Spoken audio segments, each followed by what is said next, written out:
Un jour, je vais à un event avec un gars que je connaissais juste de nom sur la toile. Et en fait, on était à ça, tous les deux, de trouver le qui allait générer nos revenus pour les 3 prochaines années. C'était quoi vos objectifs SEO quand toi t'es arrivé dans la boîte? Le premier indicateur que j'ai mis en place, c'est que j'ai défini une liste des 1000 plus gros mots-clés. On s'aligne sur une moyenne de top 3. Moi, mon boulot, c'est d'être premier sur trottinette tout court. Tu as une idée du pourcentage que ça représente aujourd'hui le SEO pur comparé versus les l'ADS? Deux confondus en France, on avoisine entre 40 et 50%. Est-ce qu'il y a un mot-clé qui vous a fait particulièrement galérer? Il y a un mot-clé qui s'appelle Moi, quand je suis arrivé, on n'avait jamais été en top 10. Hello à tous et bienvenue sur ce nouvel épisode de MVP. Aujourd'hui, on a un invité de marque. On reçoit Loïc Elias. Loïc, tu vas bien? Bien et toi? Bien et vous? Ouais, nickel. Nickel. Ça va être super intéressant de t'interroger parce que du coup, tu gères le SEO de Decathlon France. Donc, tu nous disais en off tout à l'heure qu'il y avait le site, oui, mais il y a aussi des applications, etc. Donc, on va pouvoir parler de tout ça. J'imagine qu'il y a beaucoup d'enjeux. Donc voilà, je vais faire la petite intro habituelle. Je vais rappeler les performances du podcast et après, on enchaîne tout de suite avec les questions. Donc, on est à 1940 abonnés sur YouTube, donc merci à toutes les personnes qui s'abonnent. Sur Spotify, on a 114 notes, 5 étoiles toujours, donc merci à tous ceux qui ont pris le temps et qui prendront le temps. On a toujours des questions toutes les semaines sur Twitter, donc ça fait super plaisir.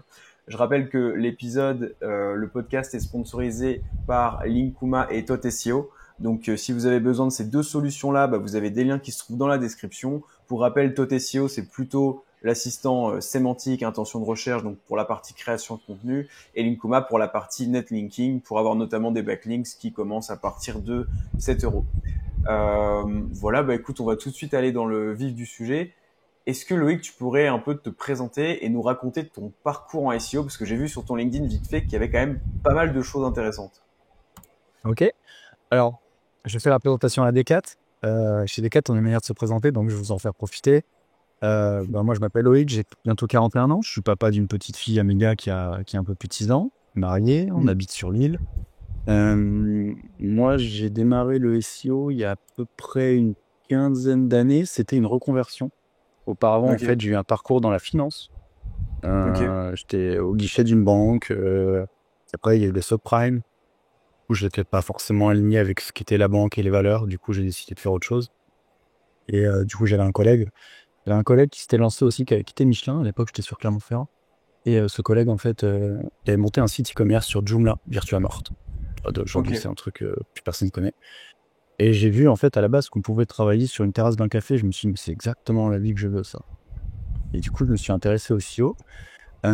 Et j'ai appris métier, j'ai été recruté, j'ai monté mes sites, on bidouillait, je lisais les podcasts, enfin pas les podcasts à l'époque, mais tu avais un petit peu de vidéos et tu avais surtout des forums et des blogs. Et j'ai appris un peu tout seul et j'ai monté des projets et j'ai réussi à me faire recruter chez Cdiscount à Bordeaux. Donc j'ai appris mes études à ce moment-là, c'était une reconversion. C'est pas resté longtemps, c'est pas trop pour moi, j'étais trop jeune, un peu trop fougueux et il y avait trop de cadres. Et entre-temps, après, j'ai été recruté par un de mes profs, en fait, qui m'enseignait le SEO dans l'école que j'ai appris. Ça vend son agence pendant 6 ans. J'ai gravi les échelons dans l'agence. Entre-temps, moi, j'ai monté beaucoup de projets. J'ai commencé à lancer mes sites. Ça a bien marché. Ça a bien marché. Trop bien marché. Et j'ai quitté l'agence et je suis parti vivre à la campagne. Super délire. Et là, j'ai commencé, dès que j'ai quitté l'agence, en fait, il y a plein de gens qui m'ont contacté pour faire des missions, des prestats et tout, ça a décollé, donc j'étais à mon compte, j'ai fait pas mal de consulting pour des grands groupes. Et à un moment donné, j'ai rejoint une autre grosse agence web sur laquelle j'ai monté tout le pôle acquisition, donc SEA, SEO, Analytics, GTM, tout, pendant plusieurs années, y compris pendant la période du Covid. Et après, j'ai été recruté chez Quant à la place de Stéphane Madaleno. Donc là, j'ai fait quelques mois chez Quant, c'est passé assez vite. J'adorais la tech, j'ai adoré la puissance de l'entreprise, mais j'ai le projet Decathlon qui s'est présenté, donc on est venu faire une proposition chez Decathlon. Et l'idée de rejoindre Decathlon, on en parlera peut-être tout à l'heure, a fait que j'ai pris les valises, on a vendu la maison et on est monté à Lille, quoi. J'étais à Bordeaux, on est monté à Lille. Tout le monde m'a dit mais t'es fou, tu pars dans la pluie, t'es au soleil et tout. Mais le projet m'a séduit. Et je vais finir avec la présentation chez Decathlon. moi, j'occupe le poste de leader chez Decathlon. Donc, en France, on est structuré par pays, on en parlera tout à l'heure. Et comme on dit chez Decathlon, quels sont mes sports passions? Ben, moi, j'aime beaucoup le vélo. J'aime Ah, c'est beaucoup pas les mal. sports. Ouais, j'aime On beaucoup va les pouvoir sports répondre, je outdoor. Donc, pense. ouais, j'aime beaucoup les sports. Je suis fan de pêche. Mois de janvier, par exemple, je suis parti pêcher au Costa Rica, en mer. Et j'aime bien le football. C'est top ça Ok. de dire les sports passion. Je trouve ça met tout de suite des points communs. Moi, c'est le badminton. D'ailleurs, pour info, je joue avec un mec de D4 toutes les semaines au badminton dont je te parlais, un dev back. Et j'aime bien la pêche aussi, même si malheureusement j'ai pas la chance d'en faire beaucoup. Et puis la chance d'en faire, du coup, en fait, une fois tous les 1 ou 2 ans. Ça me fait plaisir. J'ai un ami avec qui j'ai fait déjà 2 séjours. On a fait l'Irlande et le Costa Rica. Et je me dis, bon, la frustration que j'ai pendant 1 ou 2 ans, c'est la claque en une semaine, on va en faire un séjour pêche de folie, quoi. Ouais, c'est ça. Excellent. Trop cool. Bah, merci pour ce détail-là. Toi, tu dirais que du coup, c'est dans quelle expérience que tu as le plus appris en SEO? Est-ce que c'était un peu constant ou est-ce que tu as vraiment eu certaines expériences, genre, je sais pas, ça se trouve à Quant, tu as appris plein de trucs plus qu'ailleurs ou... Non, c'est pas à compte, mais je suis pas resté trop longtemps, c'est pas à compte que j'ai le plus appris. Je pense que là où j'ai le plus appris, c'est quand j'ai démarré à faire dans une agence web où en fait toute la journée je grattais des communiqués de presse. À l'époque, tu avais ces fameux sites où tout le monde se partageait des accès pour faire des liens et on grattait le papier pour aller publier, gérer les spots. Et à l'époque, j'avais la chance d'être dans une agence avec un mec qui était vraiment un monstre sur la sémantique, qui avait un blog à l'époque qui s'appelait webcontentspinning.com.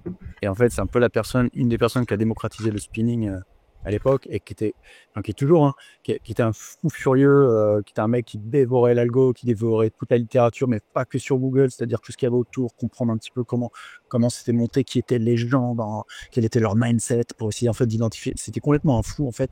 Et du coup, en fait, j'ai vécu au moins 4 années où c'était complètement délirant. Mais c'est pas en agence que j'ai appris à faire ce que je fais aujourd'hui. C'est les échanges avec la communauté, tous les groupes qu'on avait un peu en privé, tous les forums, tous ces trucs-là sur lesquels j'ai eu beaucoup de chance.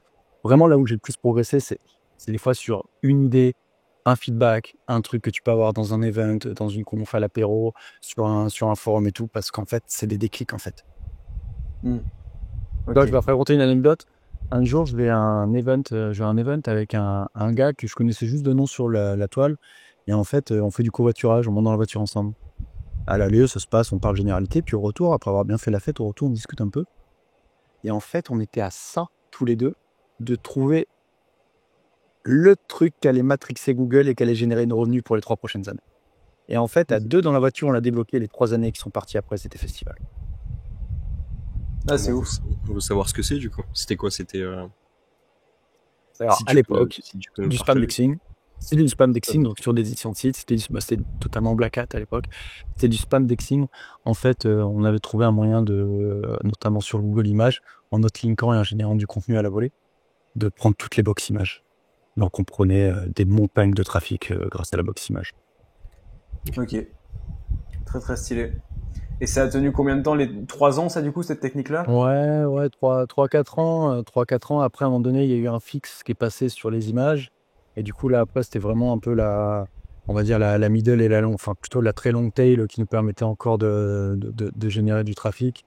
Et à un moment donné, en fait, il a complètement, enfin en tout cas, la manière, moi, laquelle je faisais la sauce, il en voulait plus. Un matin, je me suis levé, j'avais perdu 1000 noms de domaine. Il avait éclaté. Et là, pour relancer Ok. 1000 noms de domaine, à 7 € le nom de domaine, tu fais le calcul. Donc, une fois, 2 fois, 3 fois, après t'arrêtes. Ok. Non, bah, super intéressant. Si on fait un zoom sur le SEO de Decathlon, du coup, il y a combien de personnes qui bossent sur le SEO de Decathlon, peut-être Monde et puis France, si tu as une idée de Monde Ouais. aussi. Alors en opérationnel, sur la partie decathlon.fr, donc juste la brique e-commerce, donc celui où vous allez sur www.decathlon.fr, nous sommes que 2 aujourd'hui. Donc Ok. que 2 aujourd'hui. On a organisé de la manière suivante, en fait, chaque pays a potentiellement une équipe. Parce qu'en fait, chez Decathlon, il y a un principe de base qui est c'est celui qui est au plus proche de l'action qui fait. Donc en fait, il n'y a pas mieux qu'un SEO en pays pour comprendre le marché, pour faire des optimisations sur son marché. Donc tu as potentiellement, en fait, indirectement, comme je dis toujours, on a beaucoup de SEO chez Decathlon, mais on a peu de SEO qui sont ensemble autour d'une table. Donc ça, c'est Ok, sur ouais. la partie pays. Et après, on a à côté des équipes digitales, qu'on va appeler plutôt product owner, dans les équipes qui s'occupent des features et des produits. On a une équipe qui s'occupe en fait de développer toutes les features et tous les composants en animation avec les pays, en challenge avec les pays, qui s'occupe, elle, on va dire, plutôt de la partie, on va dire, plus ou moins technique et évolution en fait, du site. Et donc, Ok. eux, ils sont en opérationnel, ils sont 3 ou 4, et c'est à peu près tout, quoi. Mais en réalité, pour voir ce que représente aujourd'hui l'entreprise, on est à la fois peu de SEO, de métier, mais à la fois beaucoup, mais éparpillé. Tu vois, c'est un peu le paradoxe. Mais la France, en tout cas, la France, on est deux. Ok. Ouais. Et par contre, tu Ok, dois ok. travailler avec pas mal de monde, j'imagine. Ceux qui font du produit, qui font les fiches produits. Tu as combien Ouais, d'interlocuteurs et c'est quoi tes interlocuteurs principaux du coup? alors, interlocuteur principal, bah, déjà le collectif auquel on appartient. Nous, on est dans le collectif acquisition, donc avec les équipes en charge des leviers perf, SEA, affiliation, retargeting display, acquisition aussi pour l'app, d'app buyer et téléchargement d'app. J'espère que je ne vais pas en oublier, sinon je vais me faire engueuler. Ensuite, ça c'est le premier collectif auquel on appartient, donc du coup, c'est là qu'on vit les moments en équipe, parce que les moments en équipe sont très importants chez Decathlon. Dans notre quotidien, on va beaucoup travailler avec les sports, les personnes en charge des sports, comme tu l'as dit, pour la fiche produit, pour aussi les arborescences, pour toutes ces optimisations-là. Et une énorme partie de notre travail consiste aussi à s'allumer avec les équipes commerce, ce qu'on appelle nous les catégories managers, qui sont un petit peu l'équivalent des chefs de rayon plus, mais digital, qui eux font vivre, font l'animation co et participent à la vie, la vie des catégories du site e-commerce, des opérations commerciales, toute l'animation en fait, qu'il y a derrière tout ça. Et bien sûr, les équipes techniques et les échanges avec les autres pays, super important. J'ai fait un article là justement sur Abondance où, en fait, quand tu as une mise à jour Google, c'est génial, c'est que tu lèves la main et tu as 14 marchés différents sur lesquels tu peux avoir des feedbacks et étudier un rollout de Google. Ça, c'est principalement ça. Par contre, on a aussi tous les services et tous les C-level, toutes les personnes qui sont susceptibles de me contacter. Je pense que dans l'année, j'ai plus d'une centaine d'interlocuteurs différents avec qui j'échange au moins une fois. Est-ce qu'il y a plus central dans le marketing que le SEO finalement? Est-ce qu'il y a plus central que le SEO? Et d'ailleurs, petite question très touchy, tu as le droit de pas y répondre, tu as une idée du pourcentage que ça représente aujourd'hui le SEO pur, comparé versus l'ADS, tous les autres leviers? Ouais, bah, moi je parle en pourcentage. En pourcentage, c'est pas trop un problème parce qu'en fait, un pourcentage, ça donne pas la valeur. Donc moi, j'ai pas de problème avec ça. Ouais, on va pas Je demander le suis chiffre là-dessus. d'affaires. Ouais. Ouais, déjà, il dépend des pays. Il dépend des pays parce que forcément, dans un trafic SEO, tu as ce qu'on appelle le trafic marque et le trafic hors marque. Moi, mon métier, c'est de développer le trafic hors marque. Heureusement, et j'espère que ça restera le cas, que quand quelqu'un tape trottinette Decathlon, on est premier, parce que sinon, c'est qu'il y a un problème. Moi, mon boulot, c'est d'être premier sur trottinette tout court, par exemple. Tu vois. Donc, les deux confondus, sans isoler l'un et l'autre, les deux confondus en France, on avoisine entre 40 et 50%. Ouais, ok. C'est un peu les mêmes data qu'on avait pour Mano Mano. Le levier principal. Ouais, c'est la même data qu'on avait pour Cdiscount et Mano Mano, donc faut croire que sur les très gros sites, on est à peu près là-dessus, quoi. Ouais, c'est assez courant et en fait, aujourd'hui, tiens, j'ai fait le calcul aujourd'hui hors page d'accueil, parce que normalement la page d'accueil c'est pas une page SEO en soi quand tu es sur un gros site comme nous. Moi, de toute façon, ça se voit dans la balise title, mais tu as 99% des requêtes, c'est Decathlon. Et tu vas voir un petit peu de la requête, genre en magasin de sport, tu vois, un truc comme ça, mais c'est dérisoire, c'est même pas un combat pour nous. Elle sert pas à ça. Elle sert pas à ça, la page d'accueil.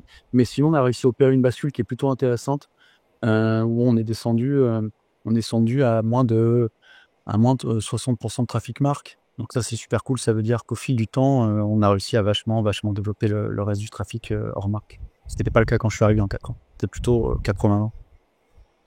Ok. Ouais. Intéressant. C'est énorme. Vu les volumes qu'on fait, c'est énorme en fait. Ah, mais c'est sûr.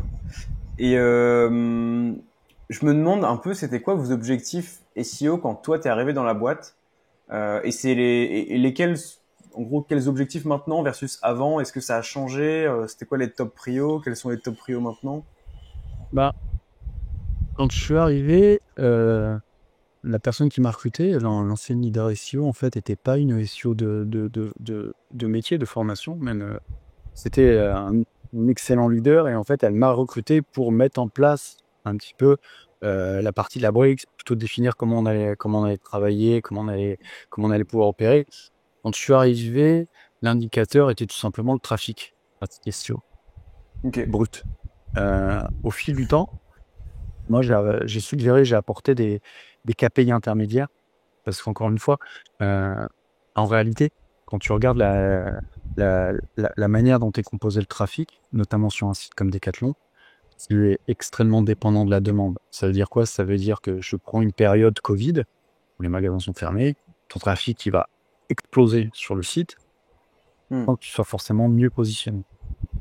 À l'inverse, sortie de Covid, la crise un peu, la difficulté un petit peu pour tout le monde, hein, parce qu'on n'était plus en pénurie et tout, c'est plutôt l'inverse, c'est-à-dire qu'on a plutôt un effet de demande qui régresse. Et donc du coup, si tu augmentes pas ta visibilité sensiblement, tu peux, même en ayant progressé d'un point de vue visibilité SEO, avoir moins de trafic. Donc c'est un indicateur, ça doit pas être le seul. Donc du coup, le premier indicateur que j'ai mis en place, c'est que j'ai défini une liste des 1000 plus gros mots-clés SEO en jeu. Et cette liste, au quotidien, je dis bien au quotidien, on s'anime sur une moyenne de top 3. Ces 1000 plus gros mots-clés. Et au fur et à mesure, on a décliné d'autres KPI, qui sont après, on a pris chaque verticale de sport. On a terminé une shortlist. Quand je dis shortlist, c'est déjà une belle liste. Le sport est en fonction des stratégies de l'entreprise, de la priorisation de l'entreprise, parce que tous les sports n'ont pas le même niveau de priorité. Pareil, on s'anime sur une position moyenne pour des sports prioritaires. Et là, donc, on va regarder top 1, top 3, top 10. En fait, top 10, pour moi, c'est pas ranké. Il faut être top 3, sinon ça veut dire qu'on va encore corriger. Quand t'es Decathlon, tu dois avoir comme ambition de te rapprocher du top 3. Mais il y a des sujets qui sont très difficiles. Tu prends le football. On a beau être Decathlon.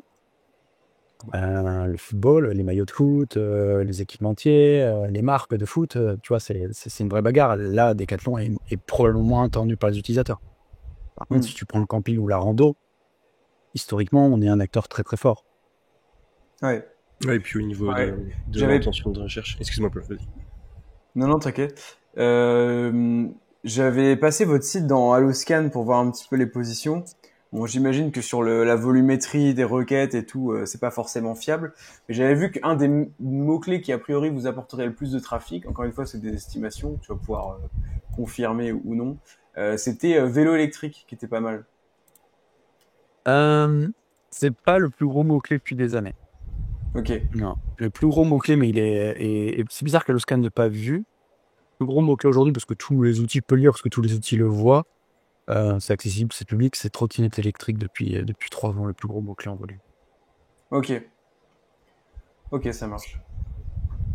Vélo, alors dans le vélo, la partie électrification est très forte, au détriment d'ailleurs de la partie, ce qu'on appelle musculaire. Il y a eu un revirement qui est très fort, mais c'est pas aujourd'hui, en tout cas, c'est pas celui qu'on considère comme les mots-clés avec la plus grosse traction. Ok. Non mais super intéressant.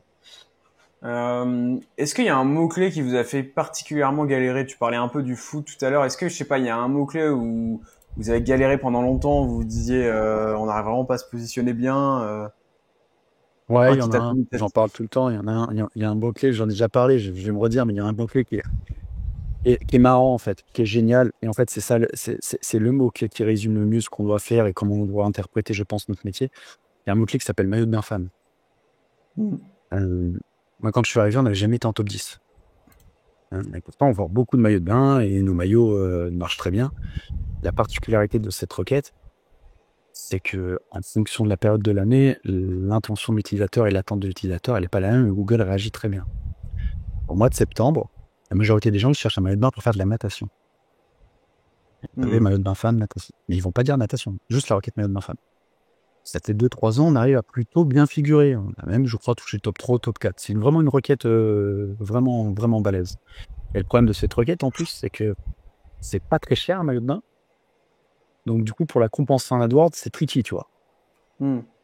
Là, faut qu'il y ait quand même un niveau de rentabilité qui est délicat à trouver. Et cette requête, on peut passer 8 mois de l'année entre top 3 et top 6. Très bien. Tanké, ça bouge pas. Zéro volatilité. Pour info, vous êtes premier en été, donc ça va, c'est pas mal. C'est quand même la bonne saison. Non, on n'est pas premier. Chez moi, vous êtes premier. Après, ça dépend peut-être des data centers, en effet. J'ai encore regardé ce matin, c'était pas cool. Peut-être on est premier puis après, mais tant mieux.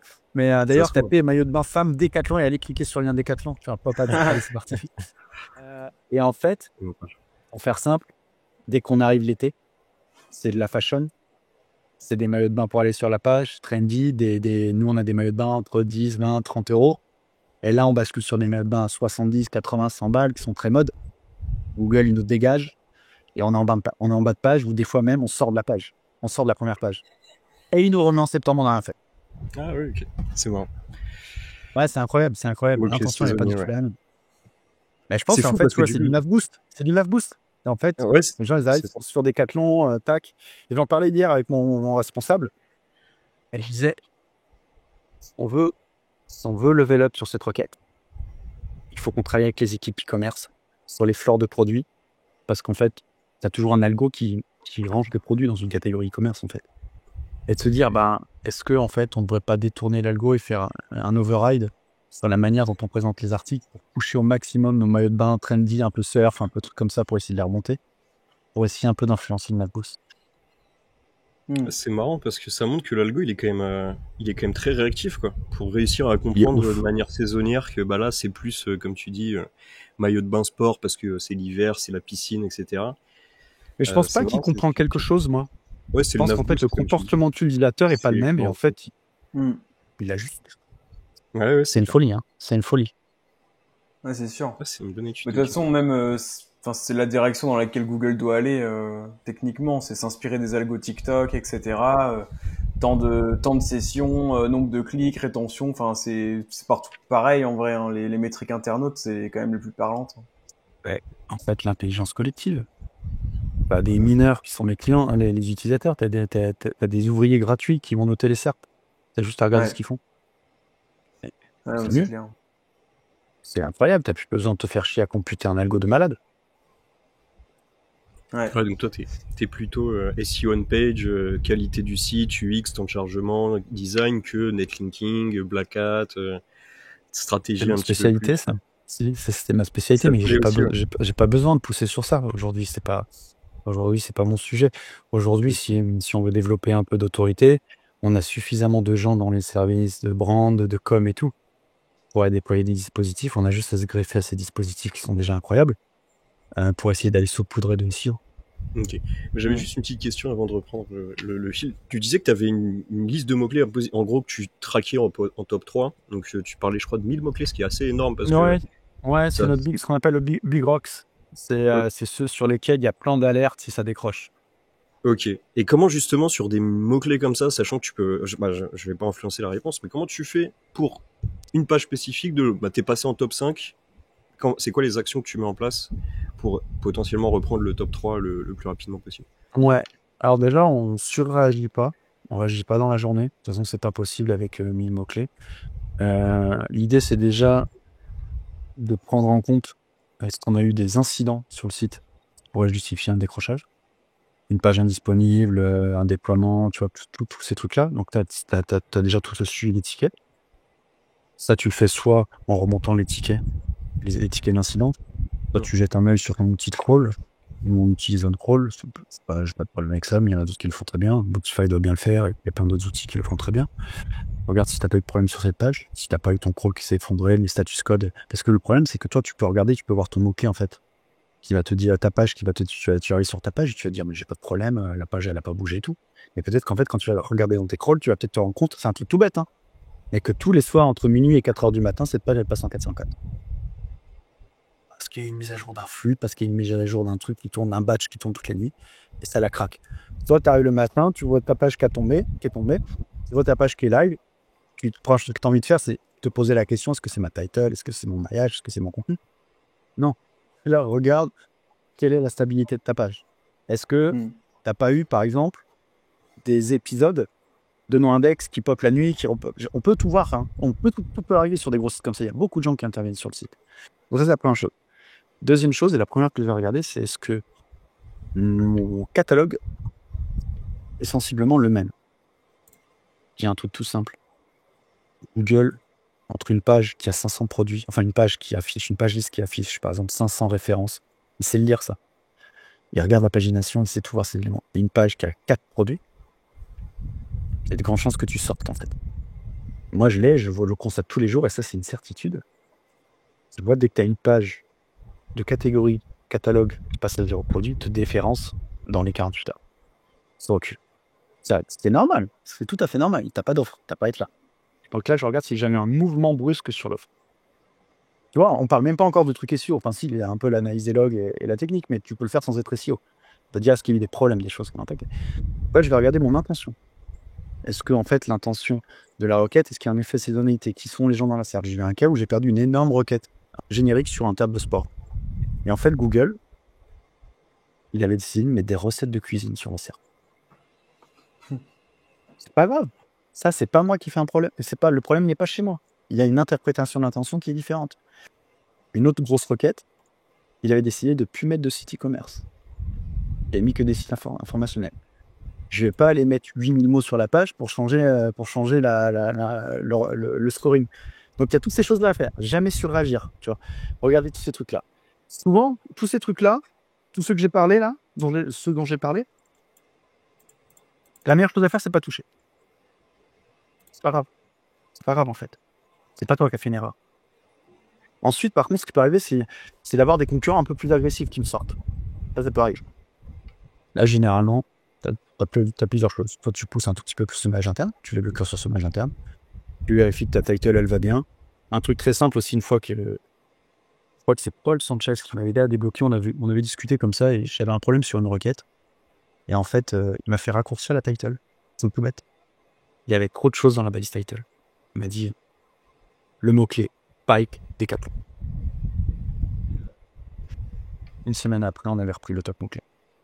On avait mis genre le nom de la catégorie au meilleur prix, tu vois, enfin pas cher, enfin je sais plus, on avait en fait dilué la title et comme disait Paul, less is more, on a dit non, tu enlèves tout. C'est mes ton mot-clé pipe, Decathlon. Bam. Et là, tu fais le bourrin et c'est repassé direct. Donc, tu vois, c'est toutes ces petites choses-là. Un truc super important quand tu bouges aussi là-dessus, ça j'ai oublié de le dire, mais c'est pour moi le plus gros risque chez moi, c'est le sujet sur lequel j'ai plus de problèmes. Est-ce que j'ai pas des pages qui viennent cannibaliser le yo-yo entre la requête? Est-ce que la requête, en fait, dans mon monitoring, elle a d'autres pages qui montent, qui apparaissent? Par exemple, je suis par exemple top 3, top 3, puis bam, j'ai une page qui arrive 12e, bam, une autre page qui arrive 15e. En fait, dès que tu as plusieurs pages qui diluent le signal, c'est la même chose que pour la title, en fait. Si tu as des pages qui viennent en concurrence avec ta page là, ça peut toi tout seul te faire descendre tout doucement parce qu'en fait, Google a une hésitation.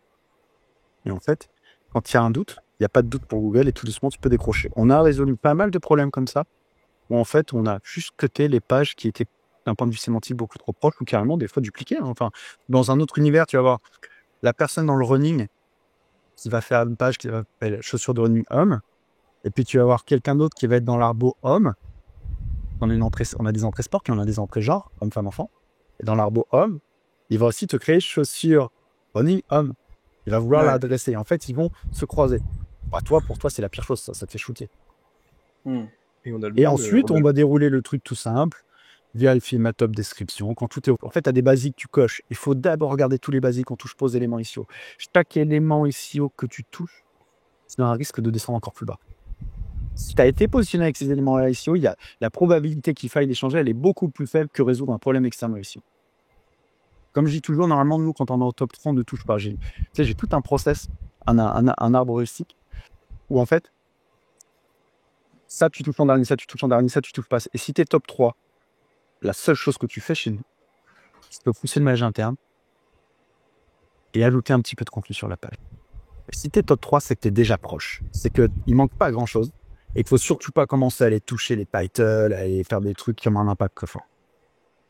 Nous, on a le même sujet quand tu parlais de cannibalisation. J'ai l'impression que c'est une tendance. Je le vois de plus en plus passer aussi à l'agence, dans le service et dans le e-com. Et d'ailleurs, on va parler de Search Index, non, pardon, comment on dit Search Indexing. Parce qu'avant, j'ai l'impression, il y a encore avant, je dis ça, il y a 1 an, j'ai l'impression qu'on pouvait vraiment bourriner les requêtes long train type service plus ville, par exemple, tu vois. Nous, on est plus dans le service avec Paul sur nos sites, tu vois, donc c'est agence plus type de besoin, plus on faisait toutes les villes. Et en fait, la tendance, j'ai l'impression que maintenant, on essaie de remonter sur la short train, et je pense que du coup, c'est ce que tu peut-être observes un petit peu sur les collections. Et je sais pas si Paul, toi, tu l'observes aussi sur le service, tu sais, tout ce qui est localité. Globalement, ce serait quoi ta reco si tu devais en donner une, tu vois, essayer de trancher? Est-ce que tu ferais de la localité ville aujourd'hui? Est-ce que tu en ferais moins? Ou est-ce que t'en ferais plus du tout et en fait tu te dis en fait c'est le service principal qu'on pousse. Et ça revient même pour le e-com en Non, fait. moi je continuerai de bourriner rien que parce que tu peux créer un bon corpus et puis faire du lien interne full opti vers ta page générique et rien que pour ça je trouve que c'est utile. Après, je pense qu'il y a un truc à vérifier, c'est ce que les pages s'indexent. Parce que par exemple, moi j'avais essayé à un moment de faire les régions, tu vois, consultant SEO plus région. Je me suis dit vas-y, je vais tenter. Et ça, je regrette peut-être de l'avoir fait parce que ça s'indexe pas. Il n'y a pas de recherche dans les outils, mais bon, je me suis dit, on sait jamais. Peut-être qu'après, on verra dans la GSC qu'en fait, ça fait des clics. Donc, j'ai voulu tenter. Et au final, ça s'est pas indexé. Et du coup, je pense vraiment que elles ont, même en maillage interne, je suis pas sûr qu'elles aient de grande valeur. Mais par contre, les villes, ouais, où il y a un minimum de recherche, clairement, hein, je pense qu'il faut les faire. Hein. Même si c'est pour ne pas ranker, même pour ranker hors top 5, en fait, juste pour le maillage interne, je trouve ça cool. Puis l'autorité du site au sens large, thématique, quoi.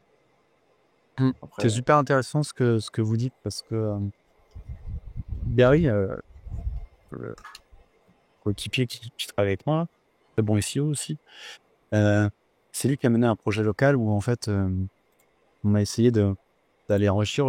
Historiquement, en fait, tu avais une approche qui était plutôt magasin de sport, la ville, mais l'endroit où on était en fait. Et donc du coup, le modèle historique de Decathlon, c'est quand même des grands magasins qui sont en périphérie des villes, mais du coup, il n'a pas le nom de la ville. ouais. Le grand magasin à Bordeaux, il est à Mérignac. Maintenant, tu as des petits stores dans Bordeaux, mais il est à Mérignac. Donc, du coup, la requête magasin de sport Bordeaux, tu l'as pas naturellement, en fait. Ouais, bah ouais. Et du coup, on a travaillé des approches comme ça, puis on a aussi travaillé d'autres approches où, en fait, on a fait une découpe par sport, magasin running plus ville, magasin vélo plus ville. Franchement, j'étais persuadé qu'on allait tout éclater. Ici, avec la puissance qu'on a, la manière dont on monte le truc, des bons contenus, pas de spin, super propre, bon maillage, tu vois, le truc aux petits oignons. Et ben en fait, c'est... Et pourquoi c'est chaud? Parce qu'en fait, quand tu vas, par exemple, je dirais une bêtise, magasin vélo Bordeaux, mais en fait, t'as des mecs, c'est leur vie, en fait, en face. T'as des gens, c'est leur homepage qui rentrent, ils sont toujours été là. C'est des vélocistes, tu vois. C'est des gens, c'est leur vie. Toi, tu arrives avec une page de fond de catalogue, qui est en fait une page un petit peu annuaire, mais bon, qui est légitime. Hein. On a des magasins de vélo à Bordeaux, en fait. C'est juste que ça s'appelle Decathlon, mais on a un rayon avec des experts en vélo, ils font de la réparation, tu vois. Enfin, on a tout ce qu'il faut, on est totalement légitime. Et ben en fait, on a été super déçus. On a dû mettre un plan d'action, tu vois, fort là-dessus. On pensait que ça allait rentrer comme dans du beurre, et en fait, on se rend compte que page profonde, malgré que tu sois Decathlon plus, page d'accueil de petits sites, pas forcément super petits, hein, mais de mecs qui sont là, qui sont en place, et dont en fait, eux, c'est leur seule requête. Hein. Il n'y en a qu'une. Hein. Et ben, ça passe pas tant que ça, tu vois. Ouais, parce qu'ils ont ils ont tout le contexte, ils ont même les citations dans des annuaires où ils vont avoir leur adresse à Bordeaux. C'est ça. C'est ça. Même le schéma, ça se trouve. Ils sont dans page jaune, tu vois, ils sont partout. Et nous, nos pages là, elles sont pas dans page jaune, tu vois. Ils ont leur My Business qui tape sur cette page-là. Nous, en fait, on n'a pas les My Business qui tapent sur ces pages-là. On a nos My Business qui tapent sur la page du magasin, pas sur ces pages qu'on a créées pour aller chercher de la requête générique. Il y a une intention qui ne soit pas typée Decathlon. Et en fait, t'as beau être un gros, il faut le faire encore plus, mieux que tu pouvais le faire il y a quelques années. Ouais. Après, je me mets à la place de Google. En soi, c'est logique. Hein. Tu te dis... qu'est-ce que je pourrais faire comme filtre anti-spam pour, sur cette requête-là, faire remonter que des vrais magasins à Bordeaux? Bah, effectivement, tu regardes est-ce qu'ils ont un GMB à Bordeaux, leurs citations, est-ce qu'ils font que du vélo? Si oui, bah, c'est des experts potentiellement, voilà. Et il y a des gens qui l'ont totalement, moi j'ai vu un exemple, un collègue, je crois que c'est en Suisse, il a partagé un use case en Suisse. En fait, il y a une autre entreprise, je crois même pas que ce soit un compétiteur, c'était pas dans le même domaine. Il lui a eu zéro pitié, il a ouvert 300 GMB. Ok. Et ils ont tanké. Ils ont pris c'est passé. Ouais. Sans les relations GMB page. Mais il avait un magasin par GMB ou c'était un gros tricheur En fait, il a enrichi il a fait ses GMB par magasin et après il a enrichi, il a spammé tous les mots-clés, là, toutes les activités dessus. Et ils avaient même monté des GMB sans avoir un magasin dans l'endroit précis. Sur Decat, ils ont fait ça. En décalant les GMB, enfin dans des trucs comme ça, en fait, ils ont réussi à prendre plein de requêtes. Ok. Très stylé. Très très cool. Mais on joue pas à ce type d'exercice chez Decathlon. Donc, ouais, Bah oui, normal. C'est pas les mêmes enjeux, Bah quoi. déjà, c'est surtout qu'on va se faire balancer par tout le monde. Ouais. Direct. Et en fait, on essaye aussi de jouer avec les règles du jeu, tu vois, quand on peut, quoi. Bah, t'as plus à perdre qu'à gagner dans ton cas, je pense, quoi. Ce que je dis à tout le monde, il y a des sujets, on me dit pourquoi tu fais pas ça, tu pourrais faire ça. Et je fais, mais en fait, c'est c'est les gens qui sont challengers, qui doivent prendre des risques. Nous, Ouais. on va continuer à croître en minimisant le risque. C'est aussi ça le métier, tu vois, chez l'annonceur, c'est de dire, voilà, on a la chance d'être devant sur beaucoup de sujets. Moi, je préfère une croissance de 4, 5, 6%, 3% tous les ans qu'un 20 et prendre moins 40 après parce que je me suis fait éclater. Oui. On peut Ouais. regarder aujourd'hui les courbes e-commerce de très gros e-commerçants français, elles sont pas belles, les courbes de visibilité. Je vais pas citer de nom, mais elles sont vraiment pas belles. En C'est tout cas, monté très haut, mais ça redescend fort. pour rebondir sur ce que tu as dit, en effet, c'est vachement intéressant. Cette notion de dilution versus je tape plein de requêtes versus je me focus sur les 3% les plus intéressantes pour moi, tu l'as. Paul là aussi, je sais, parce qu'à un moment, tu as essayé de faire consultant SIA, je crois, freelance designer, en mode plein de requêtes cibles, ça n'a Ouais, pas un peu, marché. ouais. Et moi aussi, je me suis bien planté sur SEO Monkey en tant qu'agence acquisition. Tu vois, j'ai commencé à dire agence paid, agence, et au final, on a perdu le côté agence SEO. Donc c'est quand même quelque chose qu'on retrouve partout, et malgré tout, même si il faut aller chercher plusieurs requêtes, je pense que c'est vrai qu'il faut aussi se dire, bah, en fait, sur 100 requêtes, il y en a réellement 5 ou 10, même si elles sont toutes business, que je vais vraiment pouvoir travailler, parce que sinon je dilue, quoi. Et Sinon, tu manques 5 sites, en fait. Ouais. Tu manques 5 sites. D'ailleurs, dans mon cas, c'est assez parlant parce que, comme tu l'as dit, j'ai essayé freelance SIA, graphiste freelance même, je suis allé jusqu'à là. Et en fait, ce qui est marrant, c'est que freelance SIA, ça a très bien marché parce que très proche du SEO d'un point de vue sémantique, quoi. C'est pour Google, c'est très similaire. Et donc ça passe très bien, hein, freelance SIA. Je suis vraiment là, je suis troisième là. Et à un moment, j'étais même le premier freelance SIA qui rankait en SEO. Alors, je propose pas de SIA d'ailleurs, hein. C'était vraiment pour tester. Et donc lui a très bien passé, mais par contre, comme tu as dit, tout le reste, genre graphiste freelance, bah, ça a rien à voir quasiment avec ce que je propose, avec l'autorité thématique de mon site de base, et là, ça passe pas du tout, quoi. Mais ouais, mais c'est marrant de tenter ce truc-là. Il a un signal faut pas sous-estimer, c'est que s'il veut savoir lesquels sont légitimes et lesquels sont pertinents, il va aussi regarder ceux qui achètent de l'ads en fait sur la requête. Ceux qui sont légitimes d'être là, ceux qui parasitent pas. Moi, en tout cas, je ferais comme ça, tu vois. C'était mon boulot un peu chez Quant, tu vois, d'essayer de déterminer comment on pouvait faire un moteur en prenant le maximum de raccourcis possible pour éviter de computer au maximum la donnée. Et en réalité, tu vois, je prends les top 100 annonceurs AdWords et je fais tourner dessus et ça me donne une idée, tu vois, déjà. Plutôt que d'aller m'embêter à essayer de... Enfin, il y a moins très simple. Là, moi, j'ai une certitude aujourd'hui, c'est que j'avais proposé ça chez Quant à l'époque pour une SERP e-commerce. T'as même pas besoin de faire tourner un algo. On les top 60 des e-commerce en français. En mode Google Shopping. Tu peux même faire un classement random sur les résultats. D'un point de vue satisfaction utilisateur, je parle. Tu vas très peu dégrader en fait l'expérience. Tu mets du Snack, du Darty, du Amazon. Ça dépend les types de requêtes, mais sur des électroménagers, tu mets du boulanger, du Amazon, du Cdiscount. Ça, tu mets le top 6, le top 8. En fait, tout le monde s'en fout. En fait, il n'y a pas d'enjeu. Non, mais c'est vrai, il n'y a pas d'enjeu, en fait. Parce que même si tu débranches, en fait, on pourrait se brancher directement, et c'est ce que je pense que va devenir le SEO dans quelques années. On pourrait brancher tes flux et il n'a pas besoin de crawler. Je pense que demain, le SEO ne crawlera plus. Google ne crawlera plus. Je pense que demain, en fait, tu auras une API, comme pour le shopping, quoi que ce soit, sera branché dessus et il va plus chercher à crawler. Tu n'as plus besoin de crawler techniquement, tu n'as plus besoin de dire oui, mais bon, la neutralité, la diversité, ceci, cela. On a vu beaucoup, toi, des acteurs sur l'électroménager émerger sur les 5 dernières années. Bah, c'est les saturés, tu n'en verras plus rentrer, c'est fini. Je sais pas si tu veux être fou, si je voulais économiser de la ressource, sur toutes les requêtes e-commerce comme ça, tu n'as même pas besoin de les processer en back. Après, tu te contredis un peu comme, tu sais, sur la partie hyper spécialisation, par exemple, je fais un magasin de vélo électrique, énorme business, tu vois, c'est pas des petits acteurs quand même, tu vois, tu peux monter à plusieurs dizaines de millions. Je suis un magasin qui fait que des machines à laver, je suis un magasin qui fait que des télés. je trouve que l'algorithme Google est quand même aujourd'hui très, enfin ça pousse en fait ce genre de démarche, bien que bah je pense que les géants comme Decat, etc. Bah, ont d'autres leviers pour jouer au SEO que ces hyper spécialistes, mais je trouve que les hyper spécialistes ont quand même quelque part un avantage par rapport au Aujourd'hui, marketplace, ouais, Amazon non. et tout. C'est ceux qui m'embêtent, nous, aujourd'hui. En fait, aujourd'hui, en gros acteurs, on a la concurrence d'Intersport, on a la concurrence de Sport. On a des concurrents qui d'un point de vue poster d'offres, en face de nous.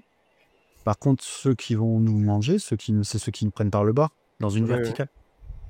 Ça, t'as tout à fait raison. Mais fondamentalement, il y a beaucoup de thématiques sur lesquelles l'utilisateur, je parle de l'utilisateur, on a rien à foutre de trouver un spécialiste de la machine à laver, en fait, c'est une machine à laver. ouais. Tu vois ce que je veux dire? Ils s'en fichent en fait un peu. Par contre, tu vas faire de l'escalade, de l'alpinisme par exemple. Tu vois, les mecs qui connaissent, ils disent ouais, j'ai du Black Diamond, tu vois, il y a des marques, il y a des trucs, tu vois. Là, il y a la place pour ça. Mais il y a beaucoup de sujets sur le mass market. Je parle du mass market. Les gens s'en foutent. J'ai un team production que les gens s'en foutent. En fait, tu regardes bien d'ailleurs comment ils se comportent sur Google Shopping. C'est un prix et un délai de livraison, et une dispo. Tu vois. Et toi, t'as des Aujourd'hui, un catégories. boulanger. Pardon? T'as des catégories sur Decat où tu vois que là, bah, c'est du mass market, donc c'est Decat qui passe, et inversement, là, c'est plus du spécialiste, et vous pouvez tout faire, ça se positionne pas, quoi. Alors, il n'y a pas une seule catégorie, on n'arrive pas à passer. Peut-être sur des sports de niche parce qu'on n'a pas travaillé, on n'a pas regardé, je vais dire une bêtise, tu vois. J'ai des gars dans mon équipe qui a travaillé un petit peu sur les sports de combat et moi en 4 ans, j'avais même pas ouvert les pages. Je suis honnête, on n'a pas ouvert les catégories. Parce qu'on travaille aussi en fonction de si on a de l'offre. Si on a 10 produits, on va pas beaucoup passer de temps. Sur l'escalade, sur l'escalade, ça bagarre, tu vois, sur l'escalade, ça bagarre bien. Mais c'est pareil, c'est parce qu'on a souvent, c'est parce qu'on a déjà pas un catalogue qui permet de répondre au marché en termes de référence. Il y a des sujets sur lesquels, comme je disais tout à l'heure, on est en difficulté sur le football. Mais on est en difficulté pour une raison très simple. Aujourd'hui, on travaille quasiment pas avec Nike. On n'a pas de Nike, quasiment chez nous. Et quand t'as pas Nike dans le foot, t'es mal. Hein. Mais ça, c'est un problème d'offre, c'est un problème de SI.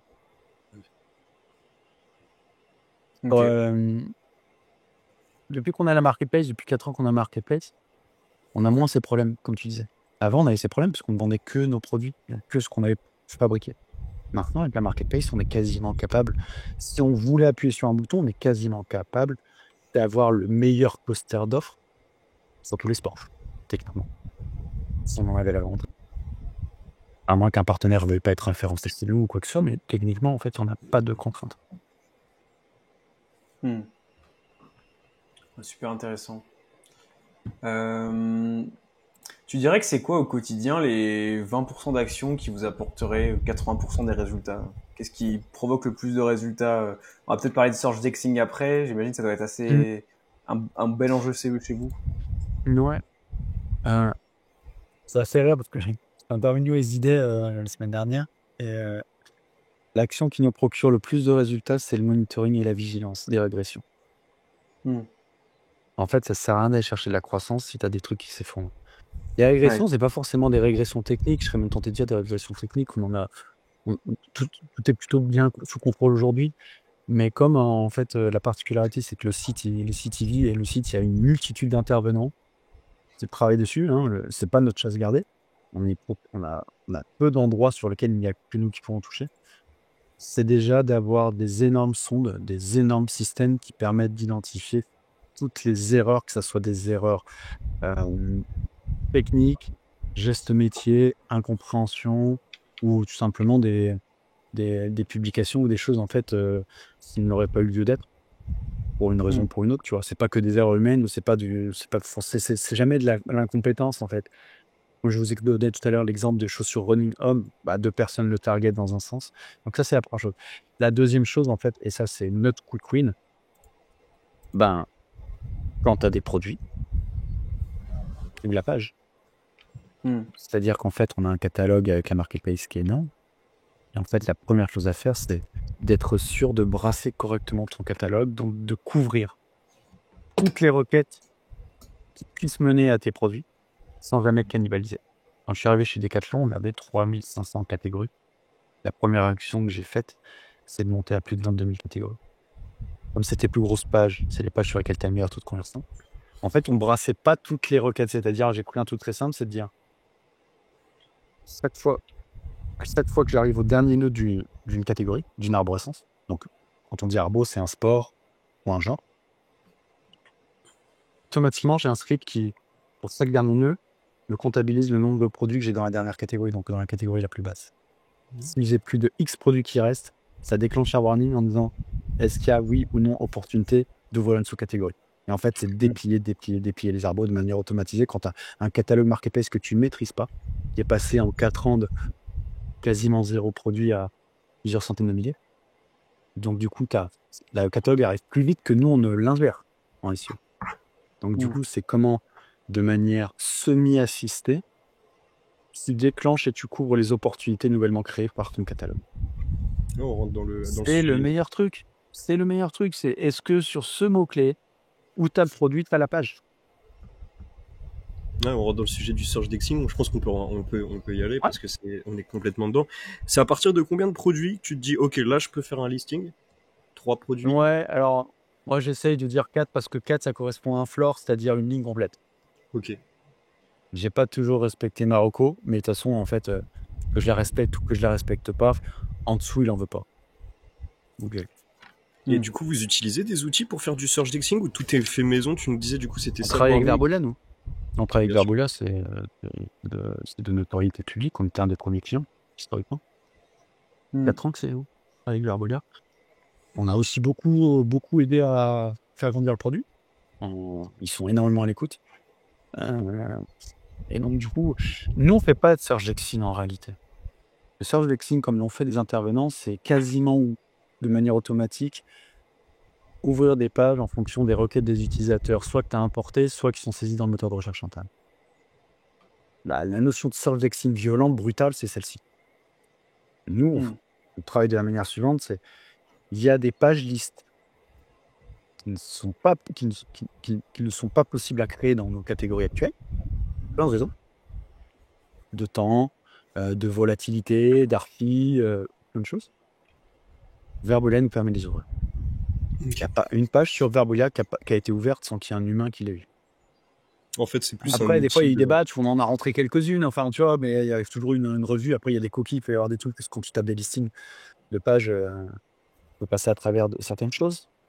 Mais moi, j'ai toujours été extrêmement vigilant, parce que d'expérience, j'ai vu des très, très gros acteurs se prendre d'énormes baffes, et tu les attends, on a parlé tout à l'heure de certains acteurs, en ayant abusé de ça.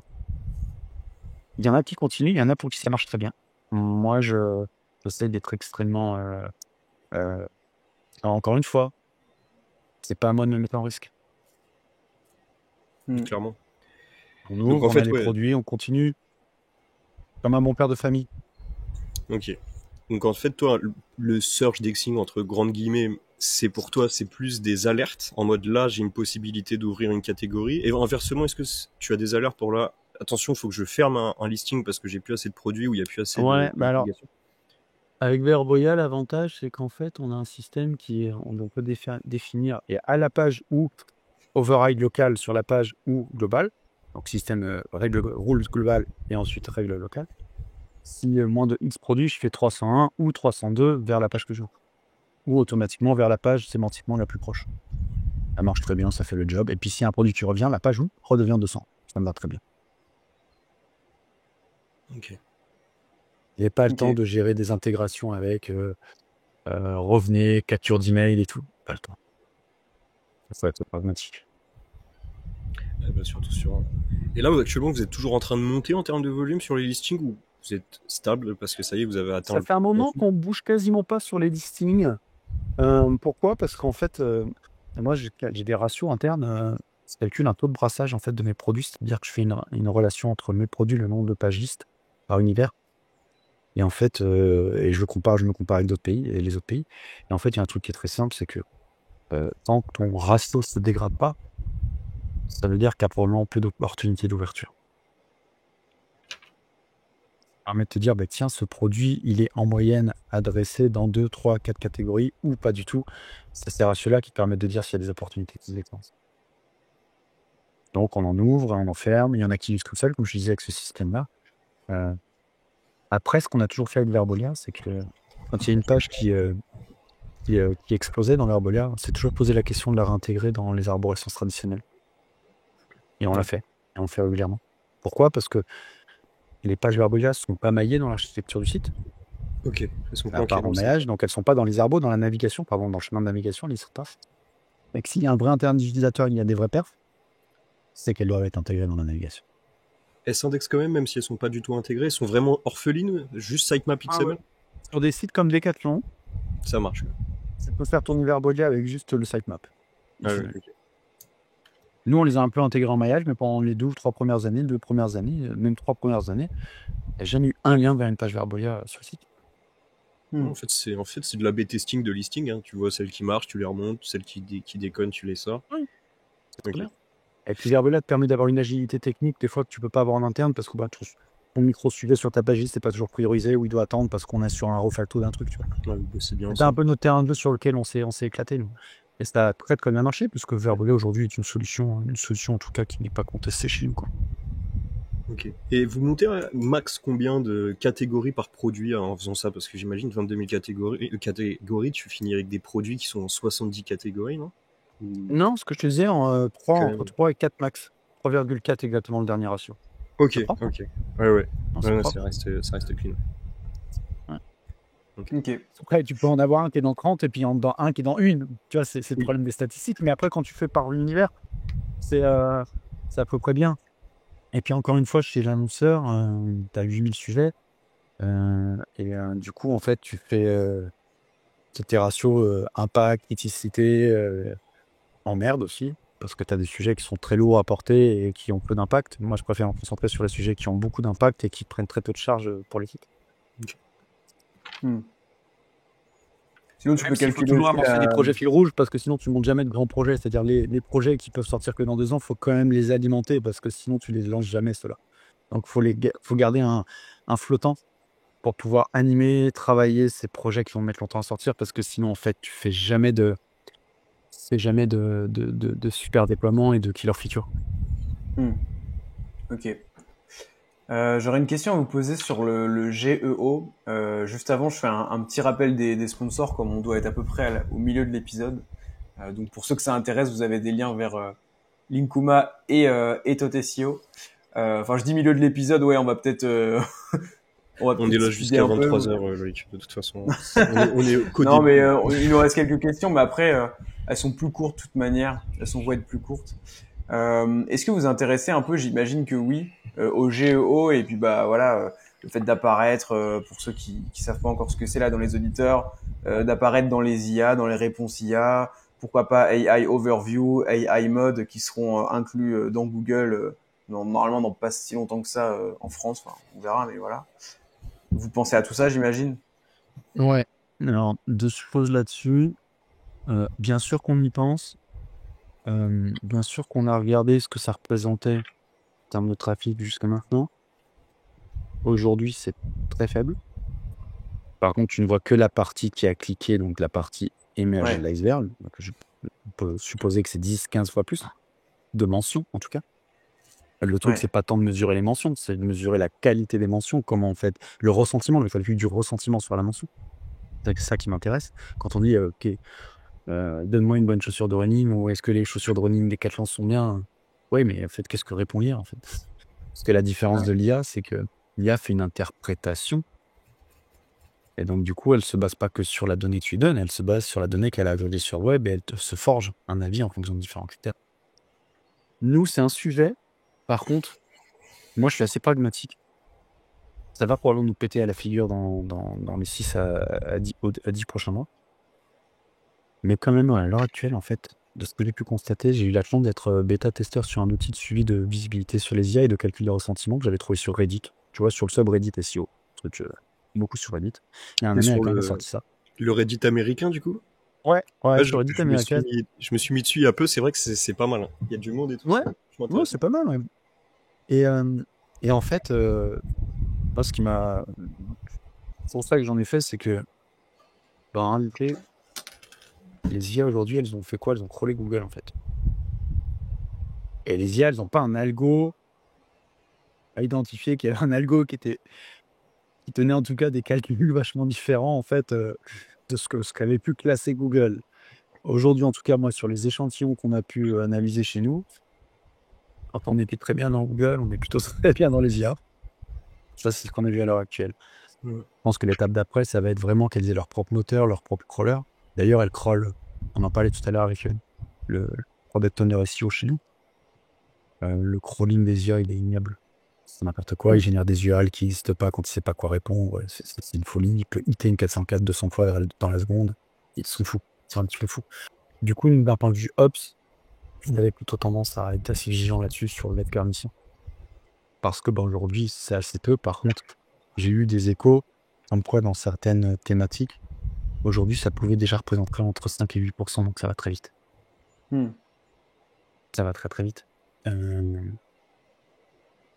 sujet, on va le travailler. Nous, on a la chance d'avoir un sous-domaine qui s'appelle conseilsport.decathlon, qui est animé par une équipe éditoriale, avec des vrais experts,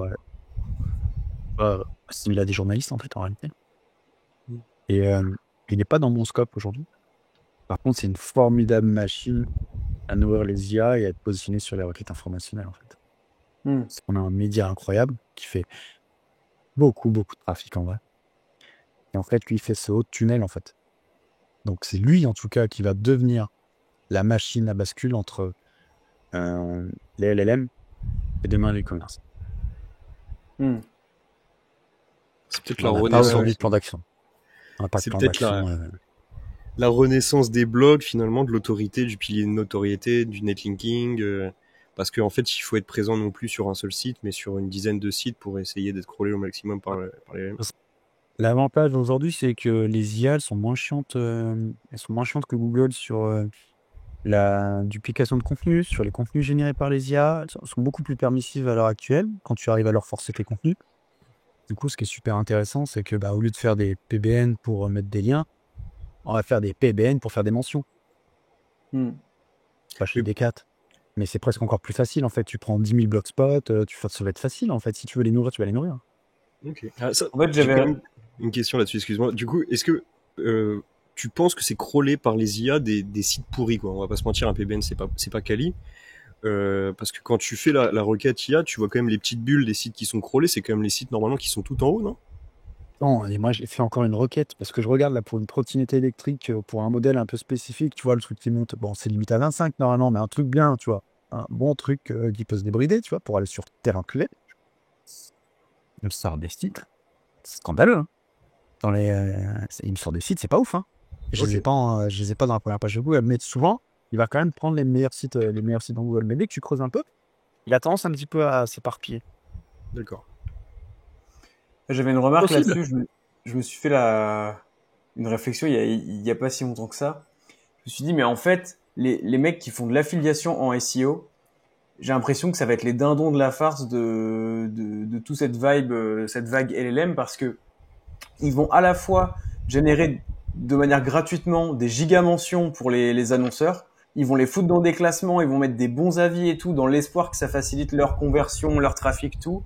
Et d'un autre côté, ils vont recevoir de moins en moins de trafic informationnel, puisque par défaut, ils répondent à des questions auxquelles les IA peuvent répondre aujourd'hui et répondront encore mieux demain, quoi. Je crois que c'est dans les makers qu'ils en parlaient, mais moi j'ai constaté, les IA raffolent des classements parce que c'est pré-mâché en fait. Du coup, tous les sites qui font de la file et qui font des classements, ils se sont fait aspirer d'une vitesse, et c'est là que tu as souvent des sites pas ouf en termes d'autorité qui ressortent. Et oui, clairement, aujourd'hui, c'est chaud, tu vois. En vrai, c'est chaud. Franchement, c'est compliqué. Ouais, c'est chaud. Ouais. Mais bon, y a un truc, par contre, que peu de gens parlent. C'est pour l'instant, les IA, elles n'ont pas valé TikTok, elles n'ont pas valé Twitter. Hein. Non. Et les audiences aujourd'hui, moi j'ai deux adversaires, j'ai deux menaces identifiées sur mon métier qui est l'organique chez Decathlon. Le premier, c'est Google, il est has-been. C'est-à-dire qu'il est has-been dans le sens où, en fait, la cible des jeunes, elle n'est pas dessus. Moi, j'ai des stagiaires qui viennent, il y a des stagiaires qui font des séjours en entreprise, là, des gens en entreprise. ils viennent découvrir les métiers.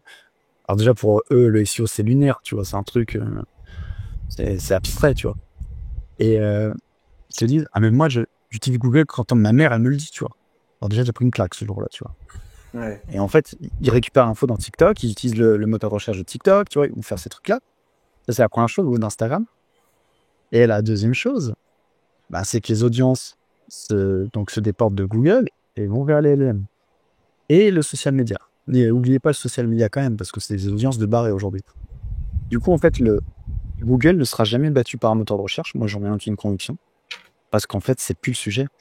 Présenter des résultats de recherche sous forme d'annuaire dégueulasse, heureusement que ça va mourir. C'est ignoble. Tu n'as pas d'expérience, tu as vu une page de résultats, c'est ignoble. Même My Overview, c'est horrible. Tu as l'impression que les designers, c'est Google, ils ont peur de détourner le genre des ads en faisant du design. Tu vois, moi, je sens ça, tu vois. Tu as l'impression que tout est fait pour qu'on aille sur l'ads. Mais à chaque fois qu'ils ont intégré des trucs, c'est vraiment les PA et tout, c'est pas beau, tu vois. Il n'y a pas de convivialité. Une page de recherche Google, il est ignoble. Je pense que ce qui va se passer. Non, j'allais dire, à la limite, l'exception, c'est Google Shopping, où je trouve ça va encore, tu vois, ça fait un peu plus straight, enfin, droit au but, tu vois, je veux un produit. Dans le shopping, c'est direct, un prix, des étoiles, un prix, un délai de livraison, enfin. On est sur Amazon, quoi. Ça roule. Ouais, on est sur Amazon. Mais le truc qui va se passer, c'est que déjà, il y a un truc. Là, c'est la philosophie de comptoir. Hein. Elles vont pas toutes rester les IA qu'on connaît. Il n'y a pas de modèle économique derrière, ça brûle du cash. C'est subventionné à mort aujourd'hui. Il faut trouver le modèle économique. L'équilibre précaire auquel doivent répondre les IA demain, c'est comment je monétise mon modèle sans travestir ce pourquoi les gens sont venus chez moi, c'est-à-dire une information à peu près correcte, pas polluée, de liens sponsorisés, de manipulation des résultats. Moi, aujourd'hui, je ne fais plus une recherche sur Google, c'est terminé. Je le lis, c'est ignoble. C'est ignoble. On a, nous, les SEO, avons pourri le web. Donc, c'est ignoble de faire une recherche. Tape meilleure trottinette électrique ou quelle trottinette électrique choisir. En fait, il n'y a aucune recherche. Enfin, je veux dire, il n'y a personne qui a travaillé le sujet, tu vois. L'IA va donner des résultats, des fois, qui peuvent me surprendre que je n'ai pas trouvé dans ce que j'ai parcouru. Ça, c'est ce premier sujet, c'est le modèle économique qui est super intéressant. Et le vrai move, c'est les utilisateurs, donc c'est les installations sur les téléphones aujourd'hui. Il y a 2 systèmes d'exploitation, c'est Android et c'est iOS. On dit toujours Apple à la bourre. Ouais, mais demain, Apple, ils intègrent une IA propre. Ils ont combien d'appareils dès demain en mise à jour sur lesquels on est chez eux? Demain, Apple, ils peuvent tuer Google, en fait. Les jeunes qui vont pas dessus. T'as les gens qui vont directement sur les LLM et t'as les gens qui ont des iPhones. Ça fait mal, potentiellement. Si tout ça se combine ensemble, ça peut être du violent ensemble. Je pense que ça se jouera avec un abonnement. Les gens, en fait, auront une IA, ils paieront peut-être leur abonnement téléphone comme la 4G. 12 € plus cher, ils auront leur IA intégrée sur leur truc et ça peut partir là-dessus. Mais il y a un bon problème de modèle économique, ça brûle du cash aujourd'hui, les IA. Ça coûte une fortune. C'est clair, c'est super intéressant. Donc ouais, en gros, clairement, ces sujets-là, vous les avez en tête, mais ça vous fait pas trop peur parce que je pense que vous avez déjà tout bien fait. Vous êtes déjà une vraie marque, une vraie référence. Donc vous avez pas, voilà, je veux dire, le travail est déjà fait, quoi. Non, ça me fait peur, bien entendu, ça me fait peur parce que ça me fait peur, mais moi je trouve ça super excitant, vivement qu'on soit moins dépendant à Google, vivement qu'on aille jouer sur d'autres trucs, vivement qu'on... Ça fait 15 ans que je fais ça, c'est long, tu vois. J'ai envie un petit peu de challenge, j'ai envie que... en fait, j'ai envie de pas savoir faire et apprendre à faire. Mais ça fait flipper parce que tu dis tu dois tout reprocesser. Typiquement en agence, c'est chiant de faire un process, tu vois. Ça prend peut-être 3 à 6 mois de faire un bon process et là tu te dis bon allez, on va faire du SEO sur TikTok. On va faire du SEO sur les LLM et tout, c'est vrai que c'est... Mais bon, je pense que d'un côté, ça reste une bonne nouvelle. Ouais, et puis, en vrai, un consultant SEO basique, aujourd'hui, une bonne IA, elle l'éclate, en fait. Tu vois, un truc tout simple, ça l'éclate. Donc, en fait,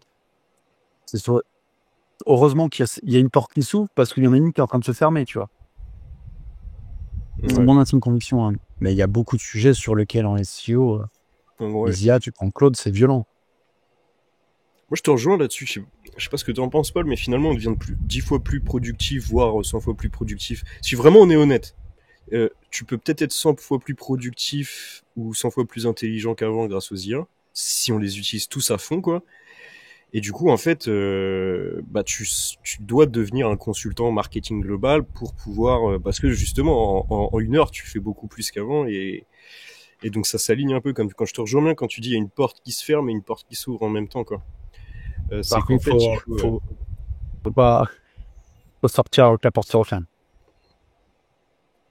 Après, les portes, elles vont se fermer petit à petit aussi, c'est-à-dire que là, le rôle de consultant 360 marketing digital, ah, c'est, bon, je pense que dans quelques années, c'est pareil, tu vois, entre guillemets. Ça veut pas dire il y en aura plus, mais je veux dire, ça veut dire que potentiellement, il y a une IA qui saura faire ça de manière un peu autonome, commencer à mener des actions toute seule. Tu vois, partir d'un objectif de base, genre la coiffeuse qui prompte ChatGPT en disant, voilà, j'ai un problème, j'ai pas assez de clients, je sais pas pourquoi, machin. Et qui va lui demander, ok, envoie-moi un screen de ton machin, envoie-moi un screen de ton truc, et va lui faire des recos, et voire même qui va agir directement sur son ordi, comme c'est quoi, c'est Manus.ai là qui fait ça un peu. Ouais, qui est fort, qui est fort. Mais voilà, mais bientôt ce sera d'autres trucs et bon. Franchement, Manus, il est très là on fort fait pour faire du les sujet mémoires des SEO, mais étudiants. bon. De quoi? Manus est très fort pour faire les mémoires des étudiants de fin d'études. C'est très Ah fort. ouais, Il fait parce tous qu'il les va faire les graphes, courses et les tout. sondages, les enquêtes. C'est une tuerie. Mais ouais, c'est assez flippant. Enfin, on verra bien de toute façon, mais à la fin on sera Ouais, tous des après, peintres chez nous et voilà. faut pas oublier une chose, c'est que moi, quand c'est arrivé, c'était la grosse hype de Facebook, tu vois. Ouais, Et tout le monde disait community manager à l'époque, c'était ça. Donc, moi, j'étais premier sur community manager freelance en SEO ok. pendant longtemps. Et, et en vrai, tout le monde disait ouais, ça va tuer, c'est la fin du SEO et tout. Ben, les deux marchés ont cohabité, les deux marchés se sont développés, c'est bien passé.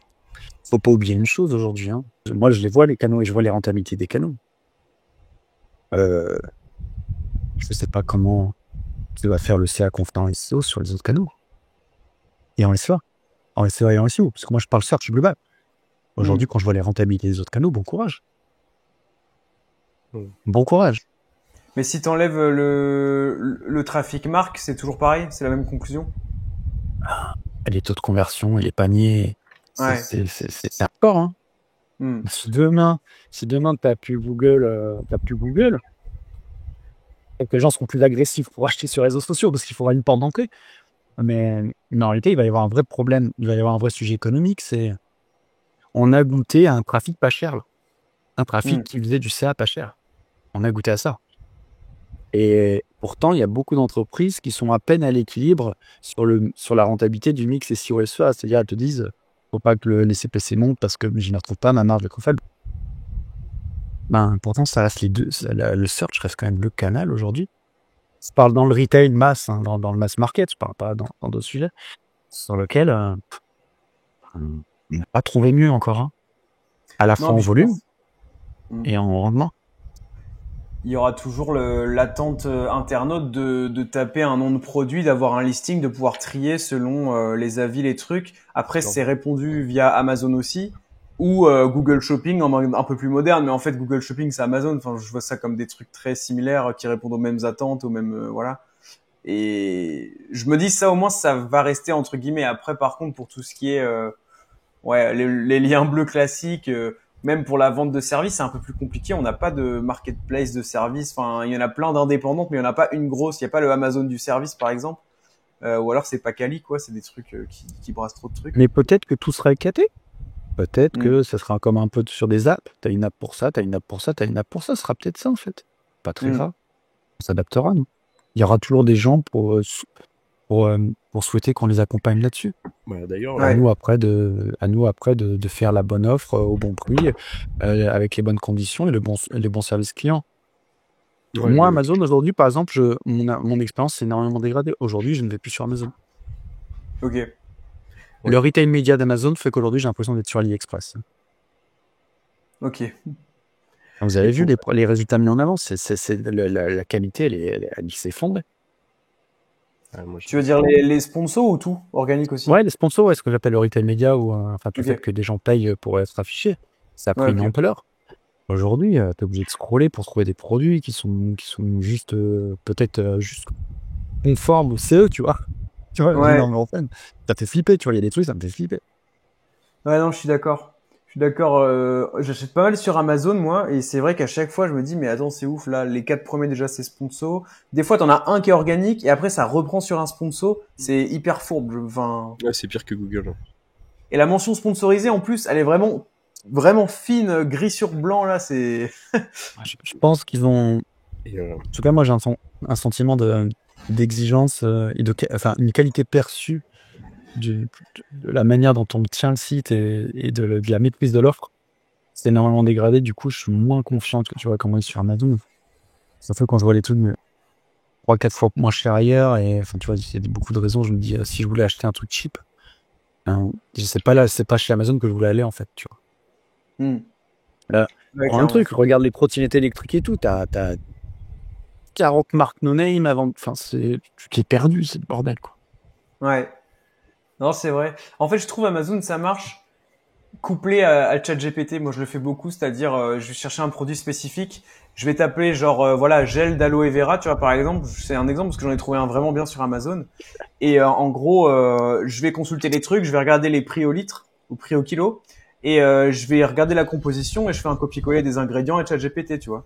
Et lui, il sait me dire, ok, en fait, ton gel là, c'est de la merde parce qu'il y a tel additif. En plus, pour le prix, c'est vraiment pas bien. Ou au contraire, me dire, bah là, t'as trouvé une pépite, t'as trouvé le gel aloe vera qui est à 20 € le litre et c'est assez rare et c'est effectivement un truc qui est pur selon la description, machin, et donc c'est très bien. Et j'utilise vraiment comme ça, quoi. Genre, j'envoie. En fait, c'est vraiment un truc de Google et je pense qu'il y aura Oui, un truc c'est à pareil. faire côté Amazon, mais C'est pareil. Et en fait, l'IA me filtre, m'enlève toute la pollution de tous ces trucs-là. ouais, Et le pire, c'est qu'à la vitesse à laquelle j'ai fait une confiance aveugle, c'est effrayant. ouais, moi aussi. Je te jure, effrayant. Ok, Ouais, let's go, tu vois.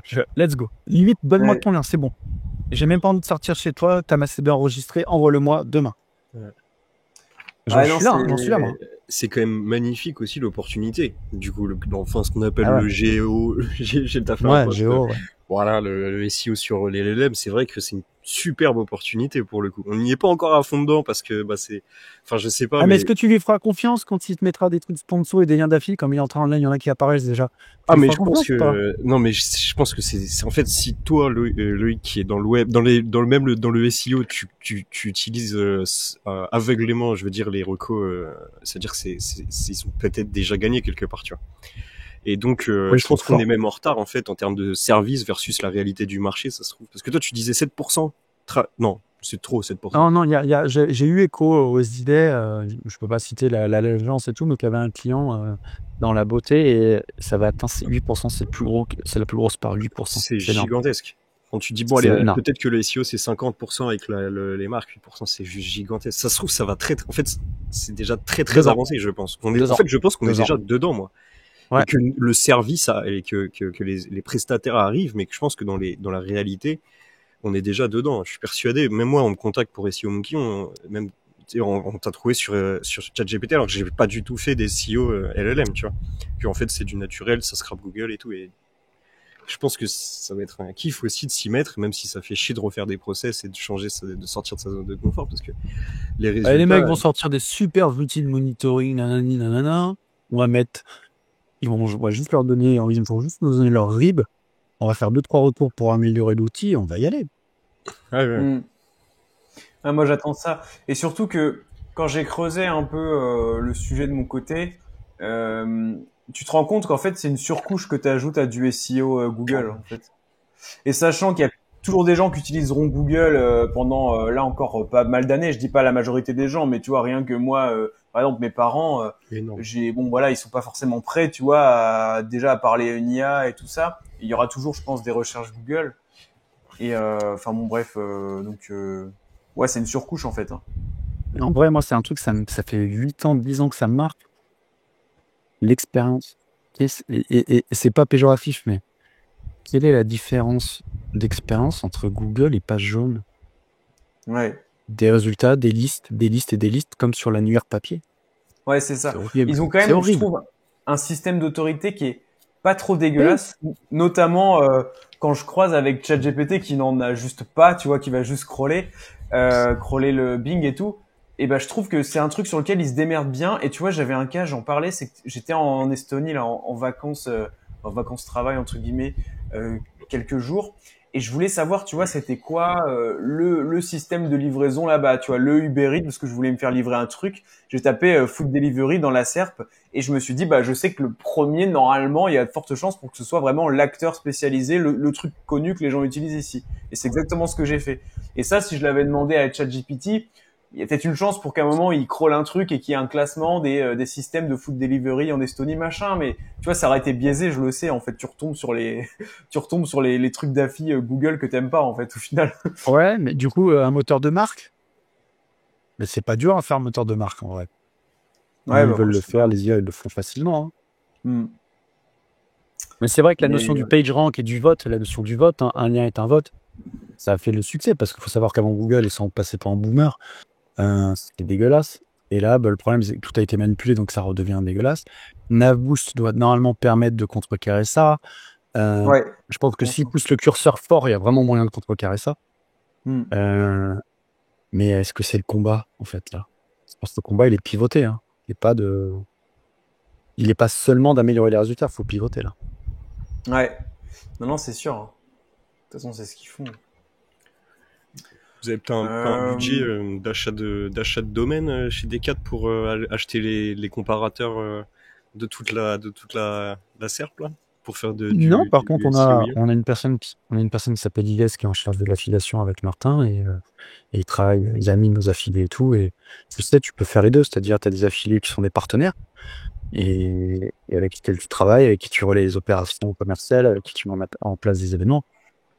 Et c'est win-win, c'est-à-dire eux, ça leur fait du trafic, ça leur génère des commissions et nous, ça nous génère du business. Je pense que Ouais. parce que là, l'intérêt, il est très bien pour ça, quoi. Hmm. Ouais, c'est. J'aime bien regarder d'ailleurs en SEO un petit peu des fois les partenaires, tu vois. Parce que t'as le partenaire et puis t'as le parasite. Ouais. Il y en a qui sont un peu tricky, tu vois. Qui utilisent un petit peu les brèches, donc du coup, c'est bien de jeter un œil des fois. Hmm. Mais ouais, non, je pense que ouais, l'affiliation, j'ai l'impression que c'est le raccourci le plus rapide vers une visibilité LLM, en tout cas aujourd'hui. Demain, ce sera Ouais. certainement un autre système, mais Mais aujourd'hui. peut-être parce que ça vient de la typologie des requêtes et c'est là qu'ils ont placé le curseur d'effort d'un point de vue des LLM. Oui. Les meilleurs. Pour moi, le meilleur. Produits. Tac. Ouais. Bah ouais. Peut-être en fait, ils ont mis un curseur en disant ces requêtes-là, franchement, elles sont. Je pense qu'ils vont de ça. Ces intentions de requêtes-là, elles sont fortes. Du coup, on va peut-être essayer d'être frais là-dessus, d'être pertinent là-dessus. Tu vois, Loïc, tu disais au début d'épisode que t'as trouvé en discutant dans un covoit avec un pote SEO, un truc, un Colin, hack. ouais. Je peux citer Colin SEO, ouais. J'ai l'impression qu'on n'est pas très loin, tu vois. Genre, on sait ce qu'il faut taper comme requête cible. On sait que il y a énormément, enfin que le marché est en retard par rapport à la réalité. Et tu dis au bout d'un moment, tu commences à trouver un process où t'achètes des comptes Reddit, t'achètes des domaines, t'achètes des comparateurs et ça peut aller très très très vite, je pense.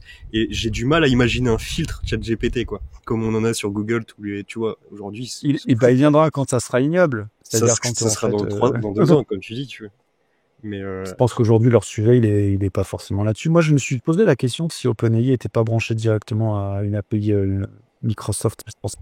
Ouais, et ils viennent juste crawler des pages pour les rafraîchir, mais je me demande si le dataset d'URL il leur a directement été donné. Je pense pas qu'ils ont recrawlé le web de site en site, tu vois ce que je veux dire? J'ai du mal à y croire. Alors moi c'est Ils sont partis de l'index de Bing et ils vont juste taper les pages. Mais je pense qu'il y a eu un truc intermédiaire. Ils recréent pas toute la machine. Pour avoir bossé chez Quant, je vois à quel point c'est fastidieux, c'est lourd de computer et de crawler le web. Ce n'est pas. Tu vois, ça c'est. Je pense qu'ils ont. Si en tout cas, s'ils sont vu comme ils sont intelligents et le partenariat qu'ils ont, il y a forcément autre chose que juste de l'argent et des serveurs. J'espère en tout cas. Je pense aussi. Parce que Bing a un bon index, hein. Bing n'est pas scandaleux en vrai. C'est pas incroyable, mais ça suffit pour faire des moteurs d'IA. S'il y a après le process qu'elle trouve sur les pages, t'as au moins les URL et les thématiques et l'équivalent de PageRank. T'as tout. Si tu reprocesses derrière, il faut juste un dataset d'URL et d'autorité, de thématiques, des clusters, enfin toutes ces choses-là, ça peut aller très vite. Ok. Est-ce que les gars, vous voulez qu'on passe aux questions internautes? On en a quelques-unes. Bon, il y en a qui ont déjà été répondues, mais il y en a quelques-unes qui sont sympas. Alors, je vais les reprendre. Tac. Donc, il y en avait une déjà. Est-ce que le search dexing fonctionne toujours? Bon, ça, je pense qu'on a déjà bien parlé. Parce que la réponse est oui. Des pages, quand elle est produite, que la requête elle est pertinente, ça, ça marche. C'est ce qu'on appelle faire du e-commerce en fait. Ok. Donc ça, c'est une question de Vincent. Ensuite, question de @wordsite. Les 3 recos les plus importantes pour un bon SEO sur une boutique large catalogue. Ouvrir toutes les requêtes liées à ton offre, ce que je répète. Avoir la granularité la plus fine. Être extrêmement vigilant sur la cannibalisation. Et surveiller que toutes tes pages soient correctement maillées entre elles. Magnifique. La cannibalisation, comment dire? En gros, t'as une position de la deuxième page qui t'alerte en tête, genre 2 en top 10. Je sais pas si c'est clair. Moi, j'utilise deux choses. La première, c'est que j'ai des scripts que j'ai fait avec des modèles, des modèles de langage, en fait, tout simplement, qui permettent en amont, par rapport à mes H1 et mes titles et les requêtes Search Console, déjà d'identifier les pages qui sont très proches. Premier traitement qui nécessite peu de computation de données, en fait. Okay. La deuxième chose, c'est de regarder. Alors, il y a je cite des marques, mais je pense que c'était plusieurs, mais il y a Monitorrank, un indicateur qui est plutôt super intéressant, qui s'appelle le yo-yo. J'aime beaucoup ça. Et dans les requêtes que tu suis, le problème, c'est que sur la requête que tu suis, souvent, en fait, le nombre de pages qui sont rentrées sur la requête, en fait, et tu peux filtrer par yo-yo, et tu peux même récupérer ça avec l'API. Et du coup, ce qui est super intéressant, c'est que tu peux avoir des alertes qui tombent toutes les semaines, par exemple, avec toutes les pages qui sont venues être confrontées à d'autres pages, avec le mot-classe aussi. Okay. Quand ça arrive, c'est dans un site comme Decathlon, c'est très fréquent que quand tu es premier ou deuxième, tu aies des pages de temps en temps qui apparaissent 18e, 22e, 23e. Là où c'est très chaud, c'est quand c'est entre 12 et 6. Ouais. Et quand t'en as 2 qui ont touché la première page, soit c'est un problème chez toi, c'est-à-dire il y en a une qui était pas joignable, pas indexée, ce que tu veux, qui était avec des produits à zéro. Et une autre qui est arrivée parce qu'ils compensent. En tout cas, chez nous, chez les gros, ils compensent ça. Du coup, ça, c'est ce qu'il faut alerter. Mais vraiment, la cannibalisation aujourd'hui, alors moi, c'est un truc, me dire Google fait le ménage tout seul, c'est fini ça. Je donne tout à Google, ils se débrouillent, franchement, c'est réellement beaucoup de signaux et beaucoup de faire en interne sur notre sujet à nous, en tout cas où il n'en veut pas. Ouais, c'est logique. De toute façon, à chaque taille de site, c'est problématique et c'est priorité. Et ouais, ça m'étonne pas que vous, ça ce soit une des top priorités, quoi. Et pour finir sur la cannibalisation, dans ces process, tu pars toujours du process qui consomme le moins, à la fois en humain, en ressources, outils, en computation et en temps. Et à la fin, je termine, ça peut être même des fois un check manuel. Quand j'ai 1, 2 ou 3 URL, je regarde la gueule de la SERP, en fait. Et en fait, tu prends les 2 requêtes sur lesquelles elles sont un petit peu montées. Quand tu as un doute, par exemple, pour savoir si 2 requêtes, elles vont être cannibalisées, considérées comme cannibalisées, elles peuvent être proches sémantiquement, mais pas être cannibalisées pour Google. Et donc, du coup, en fait, tu prends les 2 requêtes et puis tu regardes la gueule de la SERP. Et moi, je considère que si j'ai au-delà de 70 à 80% de résultats similaires entre les 2 mots-clés, je considère qu'en fait, ces 2 requêtes, c'est qu'une seule requête. En fait, je retrouve toujours l'odeur de la SERP, toujours de se dire, moi, c'est des scripts avec des algos qui vont me dire la proximité sémantique, de façon vectorielle, en fait. Mais la réalité, c'est comment Google la découpe. Tu vois, pendant une période, je sais pas si c'est toujours le cas, mais pendant une période, rachat de crédit avec un accent et sans accent, c'était pas la même SERP, il y a quelques années. Ah oui, du coup, les mecs avaient tellement tapé qu'en fait, j'avais fait 2 SERP. Ouais, c'est excellent. Ok. Et dernière question de Paul @SEO on site. Il nous demande justement, c'est quoi le sport qui explose cette année en termes de recherche SEO? Ouais, mais ça, je peux le dire. En fait, alors, j'ai vu la question, j'en ai parlé avec mes gars. Ça fait un moment que j'ai pas regardé. Mais il y a qui explose et il y a qu'est-ce que ça représente en valeur et en volume. Un machin qui explose mais qui fait 4000 visites à l'année, pour moi, bon, c'est pas un sujet. Ouais. Il y a souvent, c'est le paddle tennis. C'est le paddle qui j'allais dire ça. Ouais, c'est le paddle. En ce moment, ça a la hype. C'est le paddle. C'est le paddle qui explose bien. Mais après, des fois, tu as des trucs de niche qui montent, qui redescendent très vite, tu vois. peux avoir. Des fois, ça peut ne pas être un sport, ça peut être un peu une nature de produit. Je veux dire une bêtise, mais tu avais des kickball, des machins comme ça, genre kickball, enfin des petits jeux de plage, des trucs qui peuvent exploser et puis pas tenir. Ouais. Non, celui qui est plutôt assez sérieux et honorable et constant depuis des années, ça reste le paddle tennis, je pense. Ok. Dans les Ouais, sports ça qu'on me adresse, plaît. Hmm. Ok. Et ton Mais en valeur, argument, en valeur et en volume, c'est très, très faible. Et on a pour le coup une très très bonne gamme sur ce sujet. On l'a vraiment bien pris au sérieux d'un point de vue, enfin, d'un point de vue ingénieur produit, ils ont beaucoup travaillé. Mais et c'est pas si rayon dans un décathlon. Ouais, non, c'est sûr. Ouais, ça marche. Bon, bah, trop cool. Et bah, Antoine, je sais pas si t'avais d'autres questions. Non, bah merci beaucoup en tout cas Loïc d'être passé sur MVP.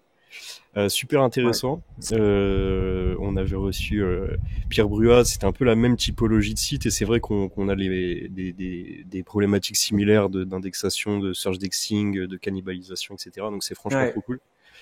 Et au Nous, c'est plaisir un petit peut-être. site à côté de Pierre. Hein. Moi, j'ai un site qui fait moins d'1 million de pages. C'est un petit site. Hein. Ouais. Oui, parce que vous avez que vos références, vous faites pas marketplace. Mais non, on a Marketplace. Si, on a la Marketplace. Ah, Mais moi, je me considère comme un petit site par rapport dans, dans les expériences d'avant où j'ai travaillé sur des très gros, beaucoup plus gros sites. On est un petit site en volume de pages. Ça fait rire tout le monde, mais je dis moi en dessous d'1 million de pages, c'est un petit site. Bon, bah, on travaille sur des sites Rikikilou. nous c'est pas des sites en Ouais, fait, c'est mais tu sais que c'est c'est pas des plus pages. simple parce qu'en fait, en réalité, tu as 4 pages et il faut absolument que tu sois bien sur ces 4 pages-là parce que Ouais. sinon tu fais pas de business. Moi, mon métier, c'est d'être top 3 sur 100 000 mots-clés. C'est pas le même.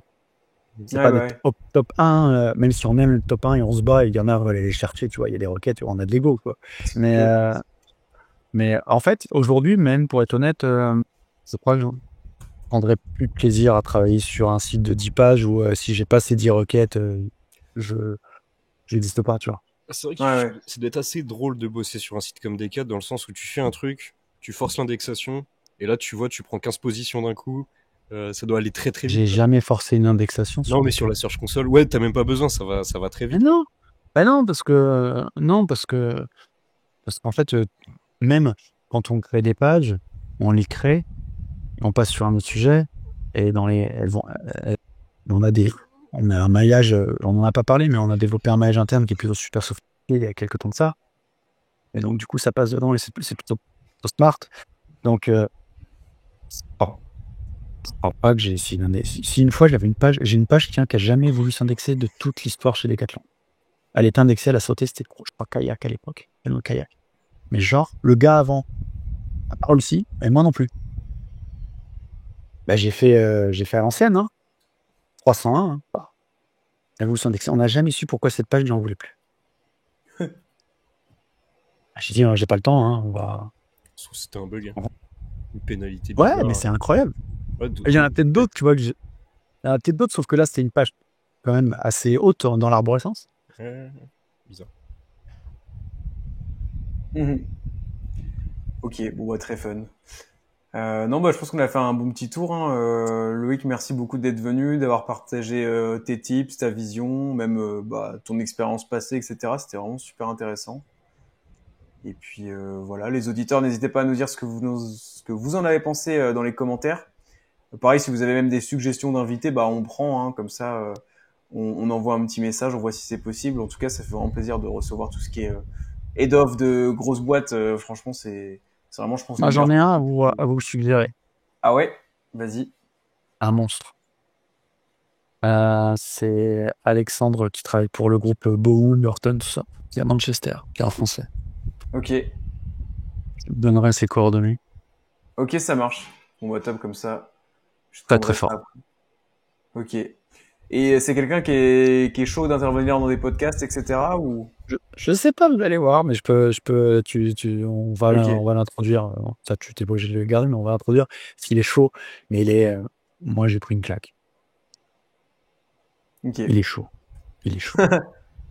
Et il est Excellent. chaud en e-commerce grand compte. Il est chaud. Ok, trop cool. Bon bah écoute, merci. On checkera ça. Et sinon, bah pour tous les auditeurs, bah, on vous dit à la semaine prochaine. Ciao, ciao. Ciao, ciao. Ciao, ciao.